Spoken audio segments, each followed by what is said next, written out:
And I'm Will Sandidge. I'm Vice President of Academic Affairs and Student Services. And what we're going to try to do is we're not going to keep you here all night, okay? We're going to give you some things that you need to know, some options. And then the good thing about it is you can see some people here that if you got questions, you can follow up with them and they can answer any question that you may have. And of course, go through your deans first, okay?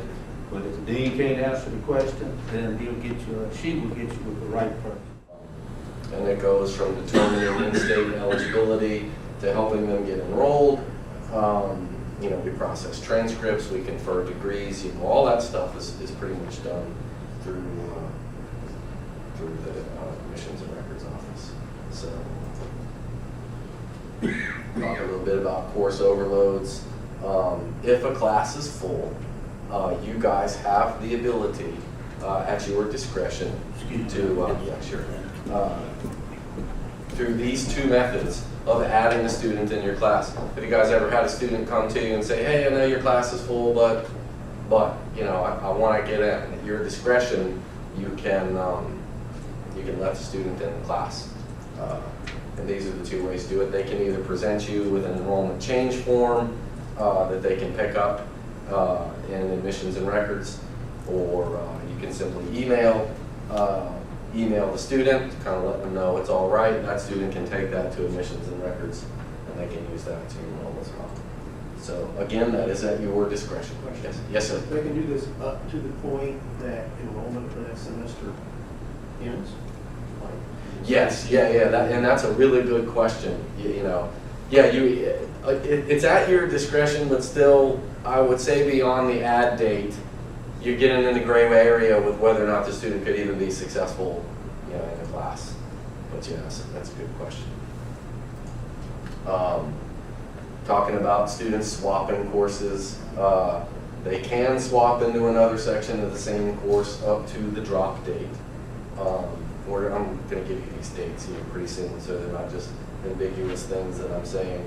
But I'm going to even give an example. They can do that. So if it's the same course, they can do that up till the last day to drop a course. And again, they use the enrollment change form to do that. So now this is kind of the big thing that we really ask for y'all's help for, and it's the rosters, right?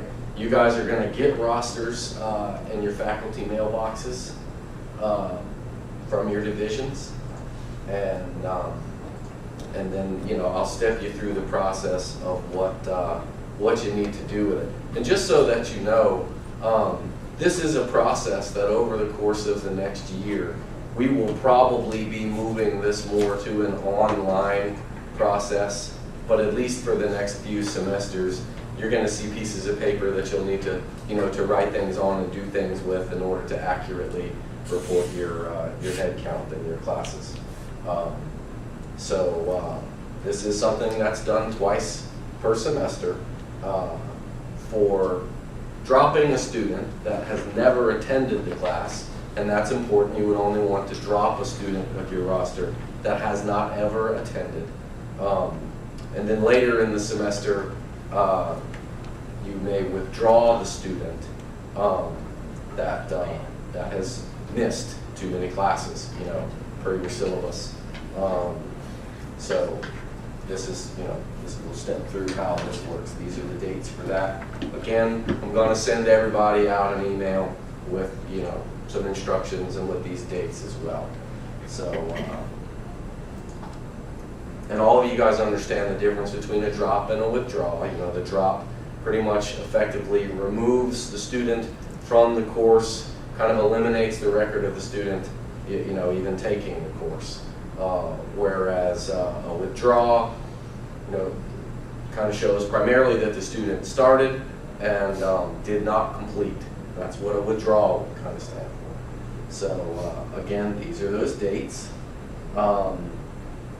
It's a good idea. You know, I also pull another duty as instructor, and as an instructor, what I do during the first few weeks of class. How many of you guys have ever taught a class here before?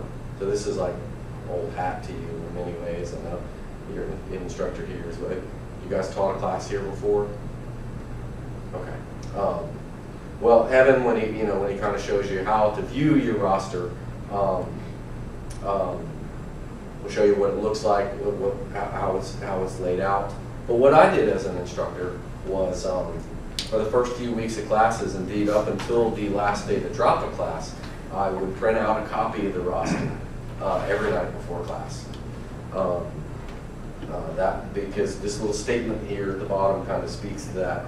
Not only do you want to make sure you're counting heads of the students that are in the class, that are on the roster, but oftentimes there are students that show up that aren't on the roster yet,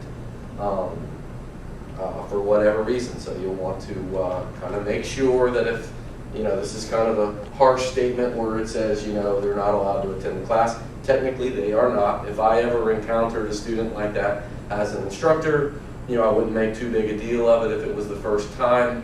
But then certainly I'd want to get their information and find out what was needed in order to get them in the class if they wanted to be in the class, and to make sure that it's, they're not showing up every week and that, because they're not going to get credit for the class. So, but it does happen sometimes. You will probably see a student or two oftentimes that maybe they didn't complete the process of adding a class in SIS or something like that. So again, the rosters will be provided to you by the division office. I'm going to show you in the next couple of slides an actual, an example of the roster, so you can see, because we're saying, you want to put a D next to the student's name if the student has never attended the class, and that's important. How many of you guys are teaching online classes? No onlines. For an online class, they would have needed to have at least assigned them to Blackboard for the class.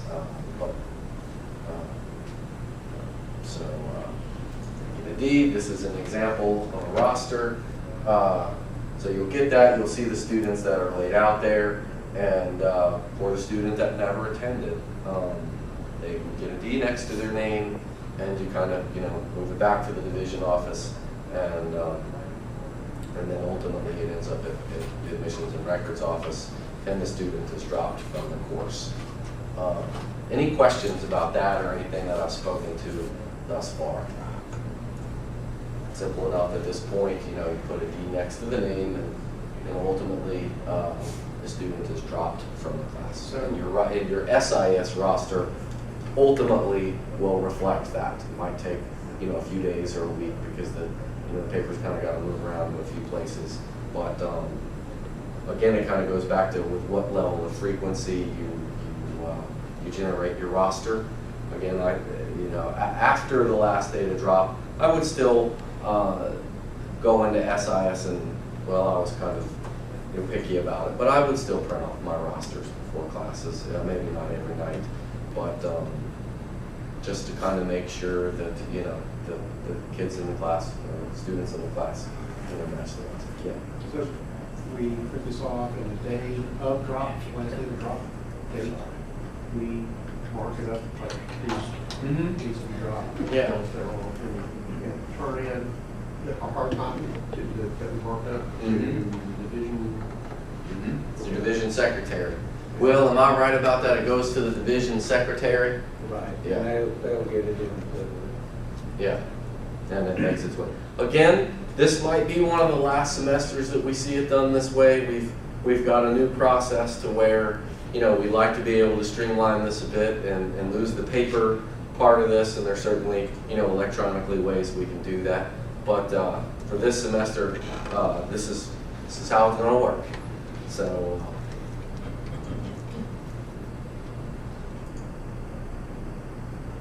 This is, I've already spoken to this a little bit, speaking about the withdrawal process, the dates that I gave you guys earlier, you're going to kind of go through the same thing on those dates, and you're going to put a W next to the student's name. I think we even got an example, a little marked up there, but these are students that have not met your requirements per your syllabi for being removed from the class, for attendance, and this is withdrawing them from your class. So there is some level of discretion with this side of the house. I know as an instructor, oftentimes, if I said X number of days you miss, you're going to get withdrawn from the class. Well, there's some discretion there when you're teaching your class as to how you choose to withdraw a student from the class. So I would say there's some discretion with this, where with that never attended, it pretty much has to be done. If they've never attended the class, we can't count them in our head count. We can't disperse their financial aid to them. And yeah, any questions about that? These are some of the forms that are processed through admissions and records. Your enrollment, your add drop forms, change forms. Say I'm changing my address, phone number, stuff like that. FERPA release form. I'll speak to FERPA in just a second, but suffice to say that form can be found if it comes out of the admissions and records office. And then transcript request forms. Oftentimes our students request transcripts if they're transferring out. So that's where they're processed. And then you guys familiar with how to process an I for a student that hasn't completed the requirements of the course, or to change a grade. With respect to incompletes, as an instructor, oftentimes I would have a student or two that needed a little extra time to finish the requirements of the course. And I kind of stress a little extra time. If you've got a special circumstance with the student and you want to give them a little bit more time to finish up the class, then you can pick up the form from the admissions and records office, and when your grades are submitted, that student would effectively get incomplete, and then I believe technically they have 6 months for that to change to a grade, or it becomes a failing grade. So usually incompletes don't last that long, though. A student might need an extra week or two to get in an assignment. Oftentimes, our students will have a family emergency that they may need to tend to, miss an assignment, still need to get that assignment in before you can count them as having completed the class. And, so it's a discretionary thing to some extent. Yes, sir. The last item, grade change forms. So after grades have been posted, we're talking about after it's posted at the end of the semester. Mm-hmm. Yes, sir. Post semester, you can go back and change it. Yes, you can. Yes, you can. Is Is this how you take care of the incompletes? Get it from an I to a B or whatever? That's a good question that I don't know the answer to. That sounds right, though. I want to find that out. What was the I'll let you question? know.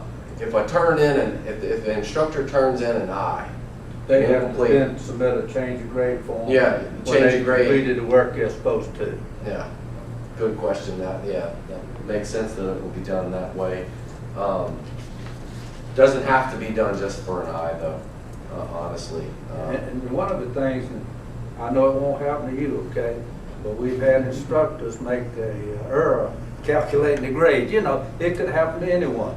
And a student comes up and says, hey, I thought I was getting a B instead of a C. And then the instructor goes back and says, yes, something was transposed. It's a lot of things can happen that you may have to submit a change of grade for. Yeah, it happens sometimes, and oftentimes you'll have an arrangement with a student where if they do some extra work, you have the opportunity to change the grade. So, Evan, are you gonna show them? I know you're gonna show them their rosters. This kind of speaks to how they enter their grades. Yeah, I was going to cover Okay. at least the section that's within SIS as far as Yeah. entering the grades and improving it, saving it, Yeah. all that stuff, yeah. Yeah, suffice to say, grades are processed ultimately through admissions and records after the fully graded date for the semester. I know we just got through that for the fall term, and again, that's one of those things that like the roster verification, when grades are due, it really is important to jump into that roster again and update that to show what the grades are and submit that. Unlike the roster verification process, this is something that's entirely electronic and pretty much is something that can be done, completed fairly easily. You put the grades in, hit the submit button. It's a little bit more complex than that, but that's effectively how that's done. The timeliness of doing that, again, is important. Some students are graduating, and it's important that the grades are posted promptly and effectively. And again, there's the tie to financial aid. I'll give you an example with that for financial aid. At the end of the fall term and before the start of the spring term, financial aid needs to determine whether or not a student is making satisfactory academic progress. And the only way that can be done is if all the grades are in. And so there's a compressed time frame there between winter and spring where if the grades aren't in, financial aid can't notify the student in a timely way. And in some cases, they need whatever extra time to address their situation so they can keep their aid. So,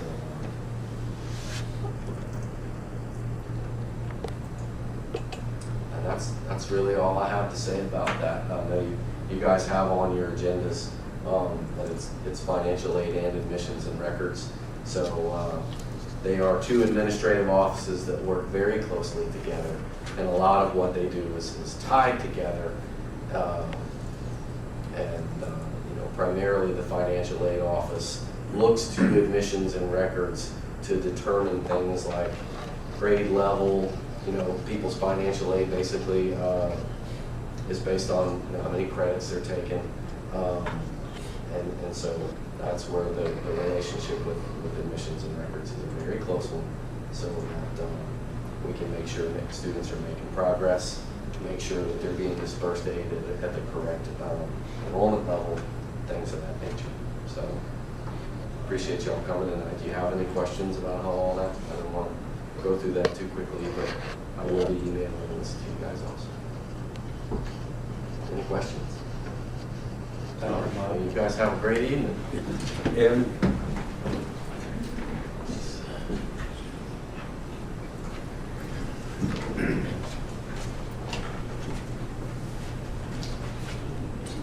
I do. Oh, and I do have some copies. I'll give you guys. Actually, I trying to think about it. I haven't had my email set up yet. I'm supposed to be getting it for the next couple of days. Okay. So Yeah. I don't know if you'll have my email address to email me. So should I just kind of contact you? You know what? Yeah, you've got my email address. Whatever email you want me to send it to. Ultimately, I'll send it out to a distribution list of all instructors. Okay. But if you don't have an email yet, Yeah, then yeah. I've been waiting for a while. okay. Well, hey, Evan might be able to help you with it. Yeah. Did you get one? Okay, great. All right. Well, thank y'all. Y'all have a good evening. Good evening, my name is Evan. I work in the IT department here, and I know you don't have an email address. Has everybody else received emails, login information? Yeah, it should come from your division. You haven't, but Not you were yet. at help desk earlier, right? Yeah, I've been chatting with David for a while. Okay, David's got you on the top of his list, so hopefully by tomorrow you'll get the information you need. So, he's gotten a lot of requests. A lot of faculty members were hired sort of last minute, and then HR sends the request to us. We create the accounts once we get notified by HR. So I've been in IT here for 10 years. I supervise the help desk and manage a lot of the applications that the college uses. So we stay busy, very busy. now that everybody's pretty dependent on technology around here. So with logins, if you haven't received your login, you'll likely receive it tomorrow. So for the two of you guys that haven't received the information, keep an eye out tomorrow from your division. I'm not sure exactly how they'll contact you, if they'll probably call you, or maybe they have a personal email address to forward it to. So if you haven't heard anything by the end of the day tomorrow, contact the help desk. Probably the best thing to do, the IT help desk, and there's some contact information in this slide. And then we can provide you the information. We can either forward it to you or provide it to you over the phone. And these are the numbers for your divisions, which you already know. The help desk number is at the bottom. The help desk is located over in the Amherst building, which is directly across in room 2302. And we're there, we open at 8 in the morning, and we have someone there until 9 p.m. at night, Monday through Thursday.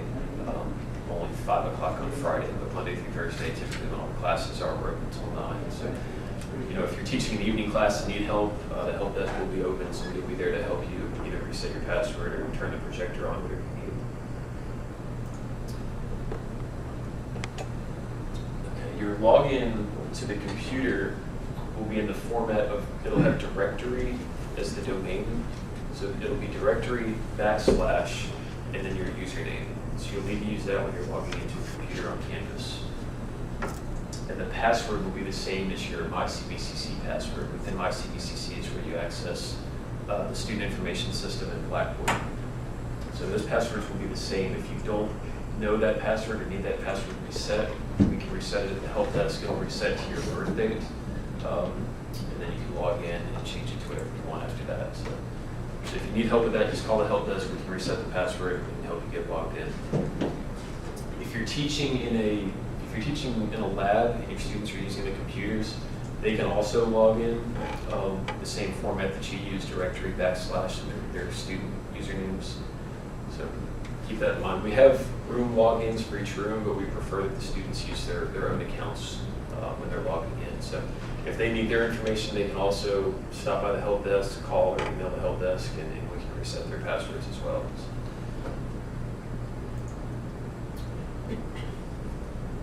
Okay, email. We recently, it was actually exactly a year ago, we outsourced email to Microsoft. So it's Microsoft Office 365 handles the email. You get like 25 gigabytes of storage, so you don't really have to worry about filling up your email inboxes, which is nice. The email password, unfortunately, will be different than what your network in MyCPCC password is, just because we don't own that system. So for your email login, you'll log in with your email address as the username. You'll all have a CPCC email address. So it'll be your last name, first initial at cpcc.bccs.edu. Yes. Could you ask them how many of them already have the email? I did. There's two that are missing it. Yeah. We've gotten a lot of requests from HR within the last day or two. So David Farris is working on getting this right. Mine was sent like on the 6th, so. Okay, yeah. Just think about it, if you didn't have it, write your name down, give it to Evan before he leaves, please, so we can check on it, because you need that come Monday and everything, Yeah, contact the help desk tomorrow if you don't have it. David's going to be working hard to get those done tomorrow, so you should get the information you need tomorrow. So your email address, your email login will be your email address, and then you'll be provided with a temporary password, and then you can go in and change it to whatever you want. So the email's all in the cloud. It's Microsoft Office 365. So we don't store any of that here. So you can access that anywhere that you have web access. There's a link to it from our homepage. There's also a link here, but if you go to the faculty staff section of the website, you'll find a link to webmail there.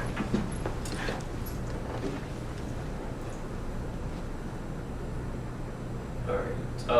Also with Office 365, students, that's going to be hard to read, but I'll explain it. You don't really need to read all of that. Students, faculty, and staff can now download Microsoft Office 2013 for free. You can have it on up to 5 personal devices.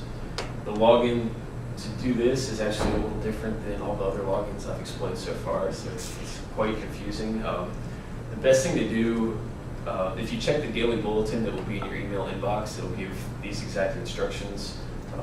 I could try to explain it, but with all the other logins, it's going to be hard to remember all this. So check the daily bulletin that's in your email. Look at the instructions. If you have questions, call the help desk and we can help you get logged in. But you can have it on up to 5 devices, so personal laptop or desktop, whatever you want. And that'll give you Office 2013. The students have the same options. Students can log in many classes, utilize that. A lot of instructors tell their students the first day of class that if they need Microsoft Office, that they can get that for free. We have a link on the homepage of the website that shows students where to go to download the software. So mention that to your students. If it saves them a lot of money, they can use it as long as they're a currently enrolled student. They can use it. Once they're not enrolled anymore, they'll lose access to the software. Well, any questions so far before I get into SIS? So we've talked about logins, log into the computer, email, and then Office 365. Students can log into the labs as well with their directory / username. And then you'll get, if you haven't got your login information yet, you should have it by the end of the day tomorrow. We're working hard. We get the request late, and then 10 of them will come in. There's so many different accounts we have to set up. It takes a while, unfortunately. Okay, one other component that once you get access to your email, you'll see an email in regards to security awareness training. Every employee has to take that once a year. Once we enroll you in the training, you have 30 days to complete it before we start locking your accounts, which we have to do that. It's state security standards that we have to follow, unfortunately. It's an administrative nightmare for us, and I know it's inconvenient for you guys, but it's something we have to do. So you'll have an email once you access your CPCC email account. You'll see an email regarding SANS training, which SANS is just security awareness training.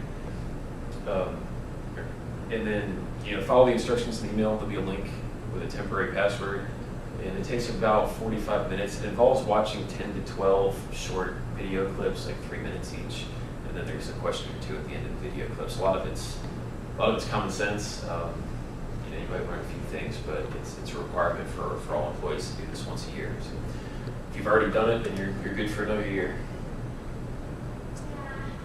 And if you have questions on that, you can contact the help desk or Brenda Bowling, who is our information security officer.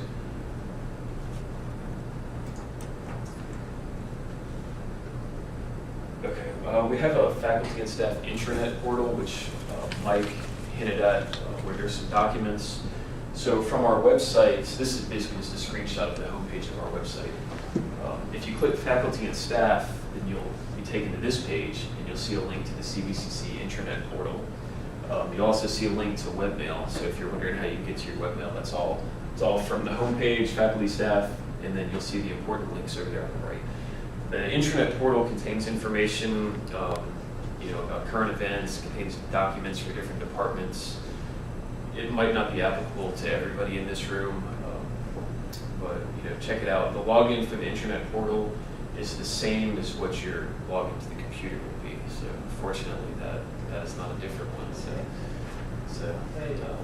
So if you can access that from the homepage, and then it'll come up with a box. It'll prompt you to log in and just use the same login that you used to log into the computer.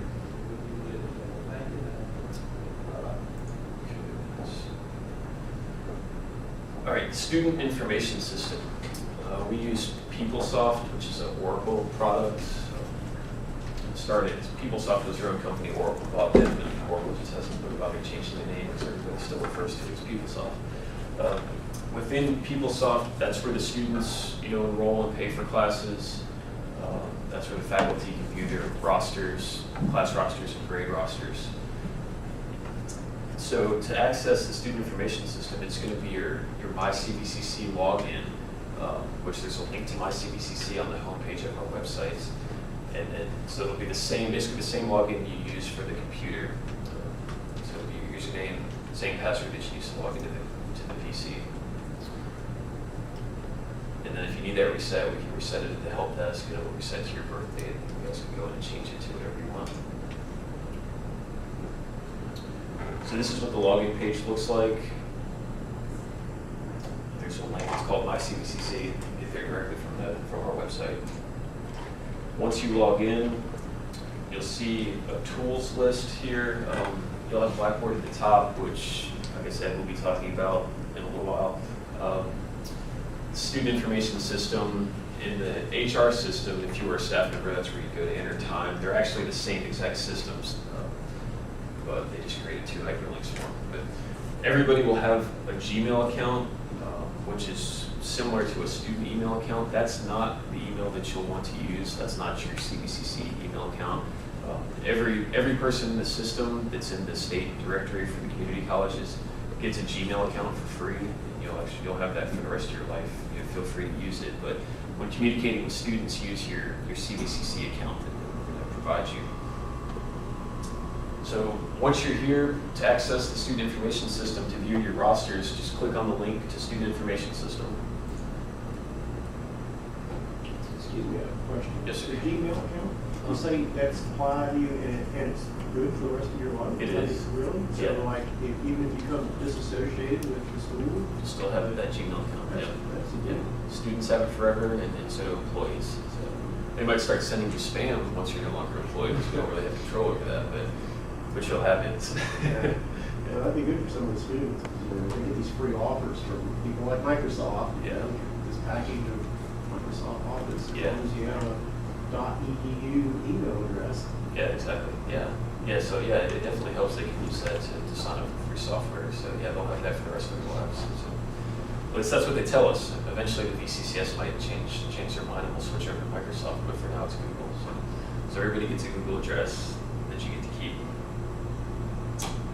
Okay. Okay. Once you're in PeopleSoft, you want to look for the Faculty Center. There'll be a link titled Faculty Center, and under that you can see your schedule, your teaching schedule, your class roster, and your grade roster. Your grade roster is not going to be available until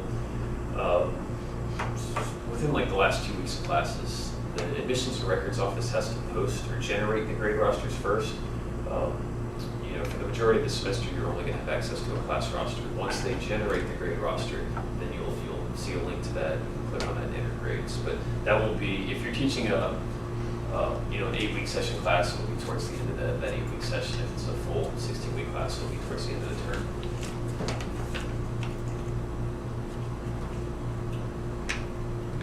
Okay, then here, if you were looking, if you clicked on your schedule, and if you're teaching more than 1 classes, you'd see them all listed at the bottom. If you're teaching 1 class, obviously you'll just see 1. Give some details about the class, the classroom, dates and times, the number of students enrolled. And you have these little links here to the left. The one that looks like 3 little people there, that's your class roster. And then this other one next to it will be the link to the grade roster, which you're not going to see this one until the end of the term. But everybody will see this now. If you logged into PeopleSoft or to SIS right now, you can be able to go to this page and see your class. You can be able to view your class roster right there by clicking on that link. You can click on that, it'll open your class roster, in an HTML window. There's an ability to export that to Excel. So if you wanted to export it to Excel and add some data, sort it in a different way, print it out, whatever you need to do. Or you could print this page as well, then you can print it directly from the web, or you could export the roster to Excel. It's up to you. But this is a good way to monitor your roster. This won't be the one that you actually turn into Admissions and Records after the second week of class. That's distributed by the divisions, and that's what Mike was showing. That lists each student, and you put the D, to the left of the name if they've dropped the class or if they didn't show up for the class. This is the system of official record here. So you want to keep track of this because these are the students that are actually enrolled in your class. The one that the division's going to hand out is only good as of the date that it was printed. So you still want to come in here and monitor this roster.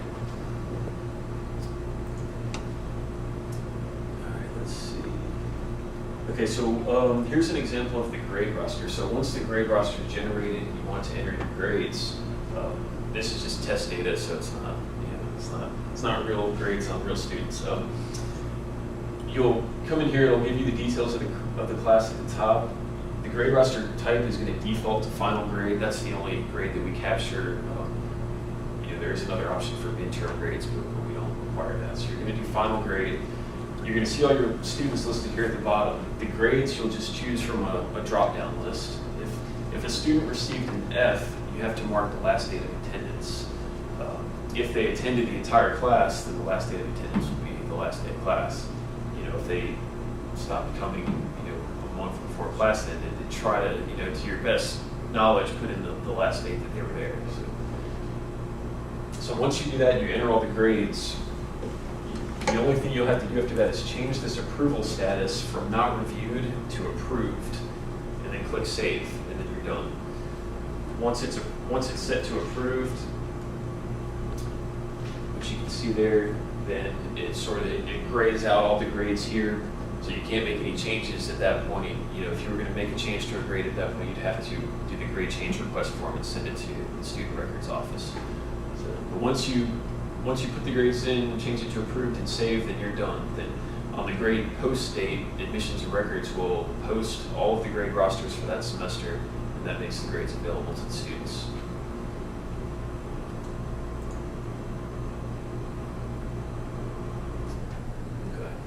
So that's sort of the basics of SIS. You know, class roster, grade roster. Those are the two things we'll be concerned with. So the grade roster you don't need to worry about till the end of the term. The class roster I would recommend checking, you know, pretty frequently, especially the first week or two of classes.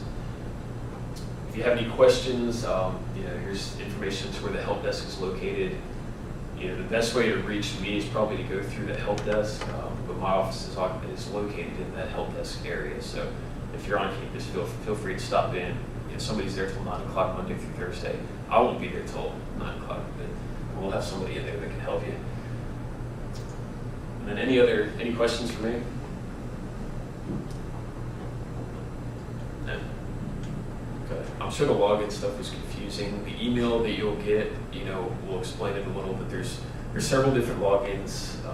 Kind of get used to it. We hope to make things easier in the future, but unfortunately that, you know, it doesn't happen fast enough. All right, thanks. Thank you, Evan. Ed? Okay.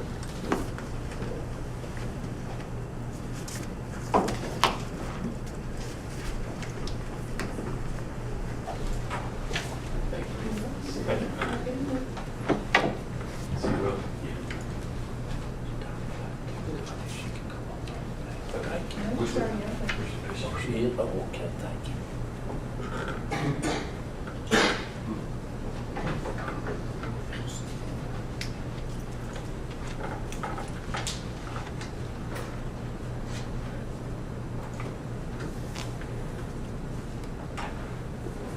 Hi, I'm Ed McGee. I'm Coordinator of Instructional Technology and Distance Learning here at CPCC. Today I'm going to talk to you about Blackboard. Is anybody teaching online or all face-to-face?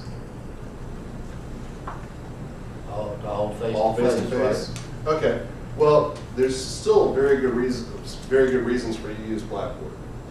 And to get there, I know Evan showed you this in a PowerPoint, but to get to Blackboard, you go to My CPCC, log in with your VCCCS, those too many C's, your VCCS credentials.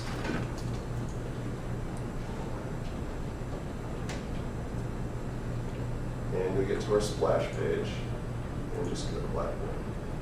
And the first thing you'll see when you log in is the CPCC tab. I have more tabs than you do.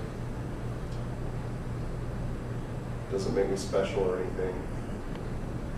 And if you scroll all the way down, you should see all the classes that you're teaching. And if by chance you're taking the class through the VCCS, you'll see those as well. And I'm just going to open up a class.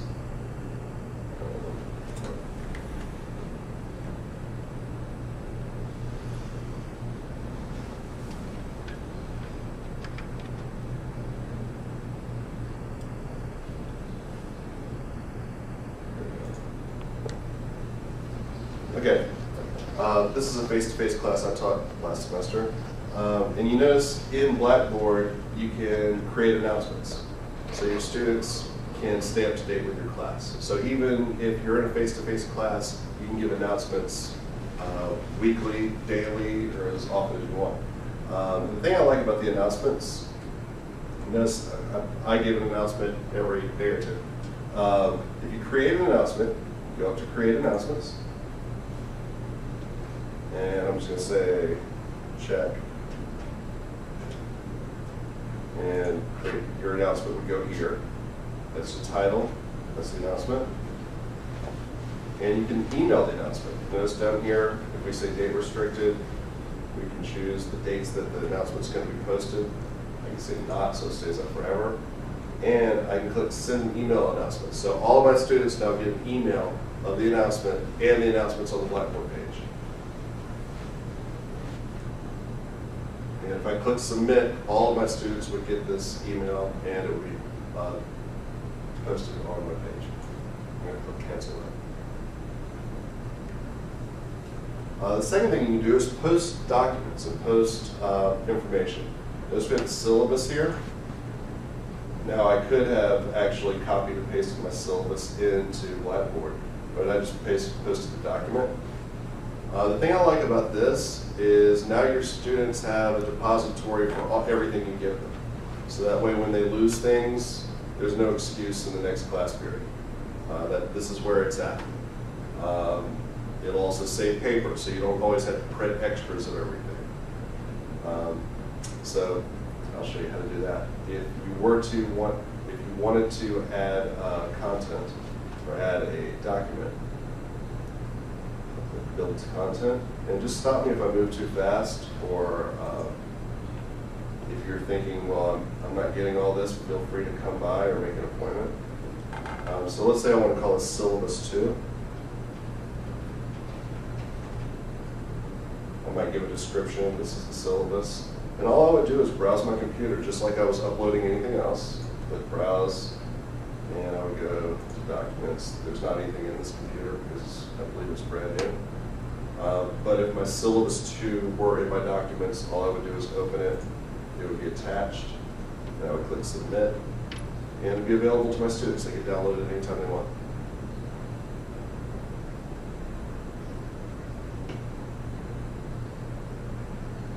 When you're building content, is it going to add another blue tab like you have on the left there? You can. Or is it going to be adding content to your currently selected? To your currently selected tab. Okay. Where I was under syllabus, it would put it under this tab. Okay. So like right now we work, for example. Right. Okay. So, and you're going to have some of these tabs already made for you, like course documents, things like that. And I'll go ahead and show you how to make a new tab. Up at the top, all you do is click the plus in the content area and name it. We'll call it more assignments. And what you would do is click this to make it available to users. I'm not going to make it available to users, just going to show you what it looks like. It's not. Click submit, and it's down here at the bottom. Okay. And notice right here, there's 2 icons on it. These little icons right here, the ones with a little square, indicate that there's no content in this tab. And only you can see that as the instructor. The extra little icon right here indicates that it's not available to students yet. So I want to make this available to students. Notice a little chevron to the right. Click there. I'm going to permit desk, or rather show link. And now my students should be able to see it. Yes, is that what it is?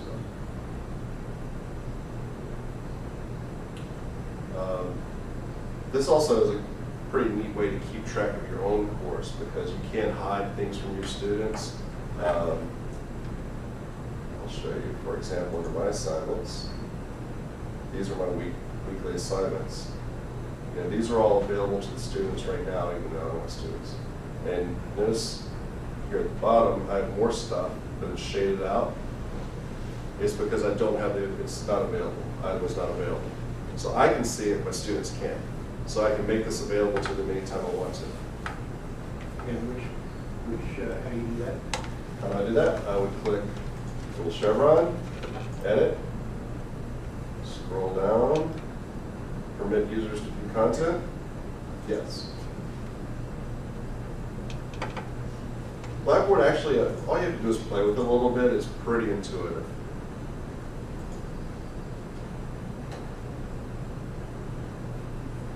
Okay, so let's say I want to go ahead and build an assignment.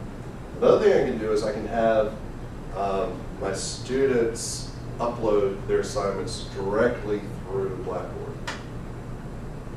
So I'm going to go ahead and do that in assignments. I'm going to say build content, or I'm sorry, under assessment rather, assignment.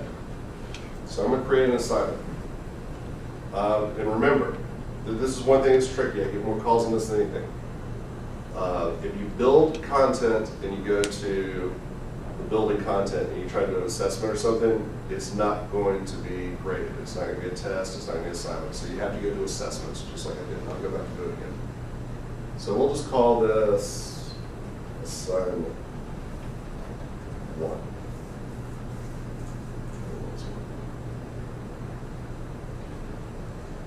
All right. And I would give a description or whatever. I could give a due date and say, it's due today. Points possible.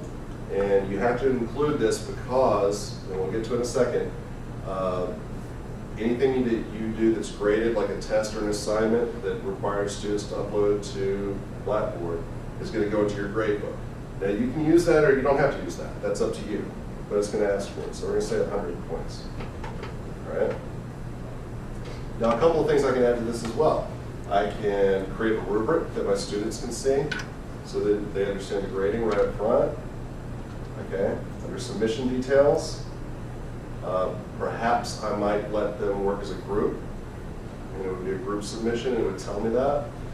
How many attempts would they be allowed? I recommend that you allow, if it's an assignment that's just a paper or something, go ahead and let them have unlimited attempts. Or at least multiple attempts and call it 3 or 4. The reason for that is because you're going to be able to see when they turned it in, and whether they turned it on time or whatever.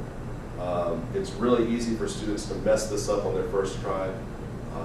Either forget to attach the document. I don't know if you've ever sent an email without an attachment. It's easy to do. So yeah, you want to go ahead and let them do that again 5 seconds later. You don't want them to have to call you. And this is a really cool thing. Our plagiarism tools. If you have checked submissions for plagiarism using Safe Assign, you can allow your students to view the Safe Assign report. Exclude submissions. I always exclude that anyway. But students, before they turn it in now, can check their submissions for plagiarism, meaning that Blackboard will actually go through and check against websites, against other papers turned in, things like that. So if students have accidentally plagiarized, Safe Assign will give them a report on that. And a lot of times the report comes out 99% fine, and there's just a few words or whatever, and it's fine. And you can let your students know what's acceptable. So that actually helps prevent accidental plagiarism. With your grading options, you can actually, I like this, you can enable anonymous grading. That's just in case you feel like you're a little biased. I don't know, I get a little biased sometimes. And display of grades. This is how it's going to be displayed in your grade center, as well as you allow, can the students see the grade yet? And that's going to be based on when you get around to grading. So what is the anonymous grading thing? Anonymous grading means when you get to the grade center, or get to the grading portion, you'll just go through your papers and you won't see anybody's name. You'll just be grading anonymous students. Oh, so the instructor will not see the names of the students? Right. Okay. Right. So that you won't have any preconceived notions? Right. This kid looks smart, so. Yeah, I mean, I guess, I don't think it makes a difference, but it's a nice feature if you want to use it. All right, I'm going to go ahead and cancel. And I'll show you what your students would see. We're going to week 4 here, where I had an assignment. What your students would do when they get ready to upload their assignment is they would click on it, and all they'd have to do is browse the computer, choose the assignment, obviously I don't have anything, and it would attach, and when they click submit, they would get a little receipt saying they'd actually get a preview saying that they've uploaded their assignment. And so where does that end up, that the instructor? Great question. I like the segue. All right, if you go down to the bottom here at Grade Center, this is really handy. I mean, I've always used this, whether it's face-to-face or online. If you go to Grade Center, you'll notice we've got needs grading. If your students have handed in or have turned in things, then it's going to go into your needs grading section. All you have to do is click here, and I have a couple of assignments that students turned in last semester. And all I would do is click on it, and these were failed attempts, so there's no assignment there. But the assignment would be right here. And I could actually download it as a Word document or however they submitted it, and then grade it. And you put the grade in right here. You could add feedback. Sorry, but did you just pull it up? I just clicked here for attempt. That's where I would grade. So I would put the grade in there. I could get feedback here. And click submit. And then the grade would automatically go. If we go to the Grade Center, go to Full Grade Center. I'm not going to.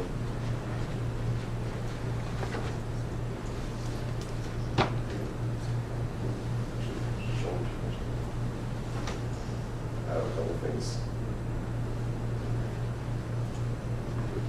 But we'll move into another class for that.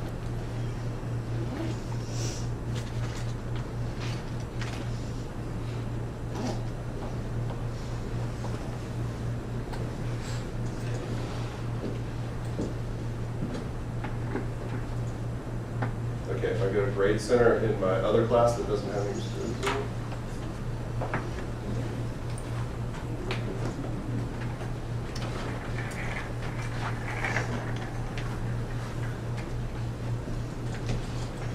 these have students within my actual grade.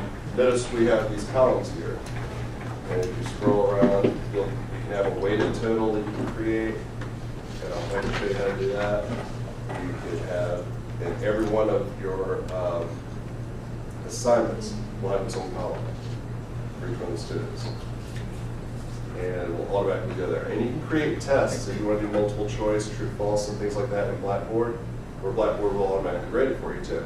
So this is called the full grading system? This is the full grade system. And I can do work with you individually on setting up a grade center. It's really pretty easy. The only tricky thing you might run into is doing a weighted total. Obviously all of your assignments aren't going to be weighted exactly the same way, so you have to do some math. And once you get used to it, the math is the hardest part.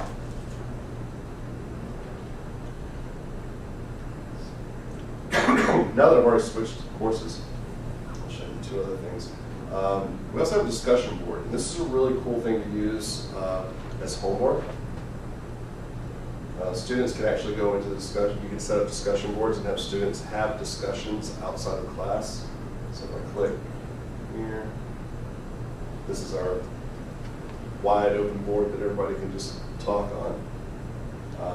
But you can create a discussion prompt or give a question and have your students actually have to answer certain things about the question and participate by answering each other. Pretty typical way to do a discussion board is a little boring, is to say, post one time and respond to 2 other students or something like that. And if you have 10 students and that's your instruction, then you're probably going to get 30 responses, if you're lucky. It's kind of difficult to actually get a conversation going, but sometimes you do. But if you do have students at least required to read each other's responses, things like that, at least it's an interactive type exercise, an interactive homework assignment. Any questions so far? All right, one more thing I really want to show you. It's really cool in Blackboard. Under Tools, 2 things I want to show you.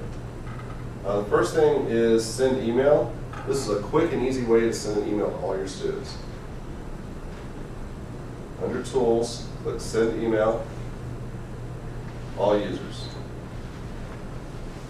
So if you want to send an email to everybody and you don't want it to be an announcement, this is how you do it. Is this for just the one class you're under? Yes. Okay. So back to grading, what if you had something that was like an extra credit Mhm. that could only count for but not against it? Mhm. How do you enter an assignment and say, this is extra credit? Mhm. Is that any? Anything special about that, or- No, you just got to do the formula in the grade book that's something that's outside the parentheses. It says +5 or whatever, Okay. you know, plus whatever that column is, I should say.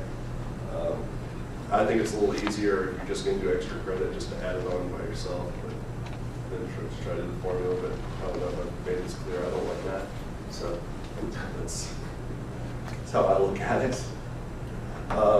The other thing under tools I want to show you, this last thing, that's really cool, and we're paying for this, and it's free to your students, and will make your lives easier, is CPCC Smart Thinking. Click there, that's our online tutoring service. Continue. And we are paying for this by time, but we have plenty of time. And notice your students have all of these subjects that they can get tutoring in. And there are different ways they can get tutoring. There's drop-in tutoring. They can schedule to meet with a tutor. They can send a question just offline and have it answered by a tutor or helped with by a tutor. My favorite part is the Writing Center. If you go to the Writing Center, you can go to, like, say, Essay Center, and your students can actually upload an assignment that they've done, say a paper, and have a tutor look it over and send feedback. And the How long tutor, does that take? I think 2 days at the most. So it does take a diligent student to get it done, but the thing that's really nice about it is that the tutors will not do their work for them. All right, they will send back suggestions that say things such as, you need to improve your introduction by doing this or that, or you need to watch your subject-verb agreement in the second paragraph, things like that. So it won't be a corrected paper. It will just be, a suggestion of improvement type paper. You know, exactly what a tutor should do. I think one thing too, nice about that, depending on what you want to do, and Ed showed you about, you can talk to a real live person. Yes. Schedule it, because, you know, like you said, you do the writing, but at the same time, it's not just like somebody in every area is emailing you. You can schedule a time and you talk to a real live person to help you with a problem, math problem, or whatever it may be. It's been very successful, and we get really good comments on it from our students. Yeah, and it's just like any other tutoring service. The students that take advantage of it, or the students who are probably going to benefit from it. So it's a good thing, particularly for students who can't come here to campus to get tutoring.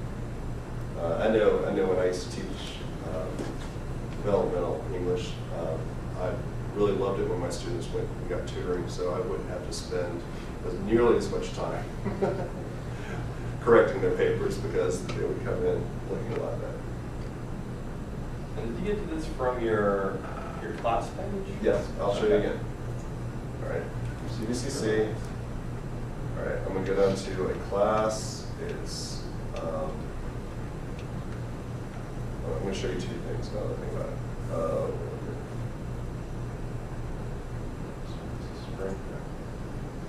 Okay, it's under Tools. Click Tools. CPCC Smart Thinking. And what I would recommend, if you're going to have your students use this, oh, I forgot to mention something really important. Edit mode up top. Oops. If you're going to edit, make sure it's on. But when it's off, the reason to turn it off is because that's when you see what your students see. So I'm going to turn edit mode back on. And now I see it the same way. The instructor sees it. You might want to go ahead and create a button for it. So to create a button for it, I would click the plus button. It's a tool link because it's under Tools. I would go down and choose, I think it's in here, CPCC Smart Thinking. and I named the CPCC Smart Thinking, and it'll link directly to it. I'm not gonna put it in right now. But all that would do is create a button right here that allows students to be there. And you could even change it to something else like online tutoring or whatever you want to call it for your class. Any questions? Yes? If I'm teaching face-to-face with my students and I'm using Blackboard, do they automatically see that on the first day of classes, or do I need to do something? Good question, Connie.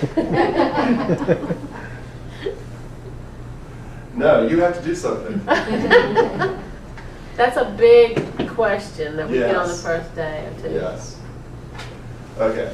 Yes, you do have to make your course available if you're teaching face-to-face. You can either ask us to do it, which is fine, or you can do it. And to do that, you go to customization, properties, and down at the bottom, set availability, yes. If it's not available, it means the students can't see it. So I click to yes. Right now, we don't have this available. So I'm 14. And then you go all the way to the bottom, click submit. Everybody got that?